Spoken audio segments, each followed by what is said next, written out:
Marketing efforts often follow major world events. This month, we were bombarded with soccer-related ads that tied themselves in some way, however cliché, to the 2018 FIFA World Cup. Sifting through the commercials and ads caricaturing soccer culture, one advertisement from the personal genomics testing site 23andMe caught my eye. Root for your roots. Celebrate summer's biggest sporting event by exploring your connections to the world. The United States men's national soccer team did not qualify for the World Cup, thus leaving Americans without a team to cheer for, but indeed this jingle, encouraging Americans to root for their roots, encapsulates one of core purposes of the burgeoning personal genomics industry, to discover one's genetic background and find out where one's family is from, because here in America not everybody knows, yet this touches on a deeper cultural issue, Americans' desperate desire for a sense of belonging, a hankering that has become lost in a culture that embodies independence and individualism. 23andMe is one of several at-home genetic testing services that has steadily risen in popularity over the last couple years, along with Ancestry, DNA and MyHeritage. 23andMe has an estimated 5 million customers. Andy Kill, a spokesperson for 23andMe, told Salon the United States is its largest market, followed by Canada and the United Kingdom. People take the test for a variety of reasons, both health and ancestry related, Kill explained over email. Some don't know their family background and want to learn where in the world their DNA is from, some may have a general idea about their heritage but are looking to fill gaps, and some may be looking for family members. For those not familiar with these genetic testing kits, here's how 23andMe works. The customer pays $99 for a comprehensive ancestry report, or $199 to receive an ancestry and health report, which can tell the person if their DNA has genes that are linked to certain diseases and illnesses. The customer receives a saliva kit, a sample from which is sent back to the company's lab. Using genotyping, researchers are able to assemble a comprehensive report on a person's genetic makeup, and connect customers with those who share similar DNA. There have been stories about adoptees finding biological parents and siblings, or just the opposite, people learning that a mother or father is not a biological parent. Why is this such a particularly American phenomenon? Perhaps in countries with less migration, there's no need for such a product. After all, if your family has been living in the same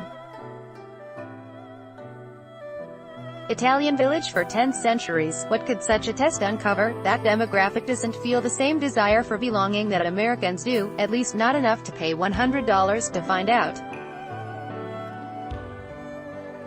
Unlike much of the world, America is a young country and full of immigrants, despite what some right-wing conservatives might believe.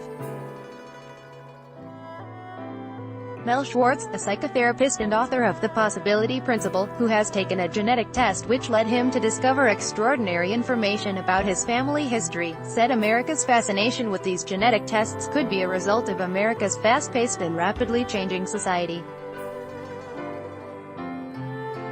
There is a desire to understand our cultural heritage because we live in culture which is sorely lacking that, and unable to provide us that context, he told Salon.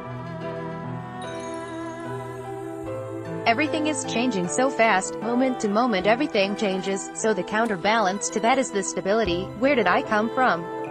Where did my great-great-grandparents come from? It is the balance to the volatility and fast-moving pace of this world. The rise in popularity could also be linked to the loneliness epidemic in America. In May, research conducted by health insurer Cigna and the market research firm Ipsos claimed that nearly half of Americans report they sometimes or always feel alone. Depression is also reportedly on the rise, especially among young people.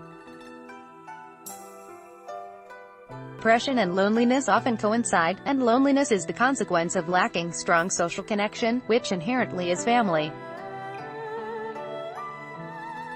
I do think that the rise in popularity of genetic testing sites is a reflection of our collective sense of loneliness, said psychotherapist Natalie C. Theodore, J.D., LCSW. As a society, our dependence on technology has deeply affected the quality of our relationships. It is ironic in a way that in order to combat this loneliness, Americans are turning to technology, arguably a major source of distress in the first place. Human beings need to feel a sense of connectedness and belonging, but the relationships we make online are often superficial, Theodore added. What's more, our in-person relationships also suffer because of the time we spend glued to our phones and other devices.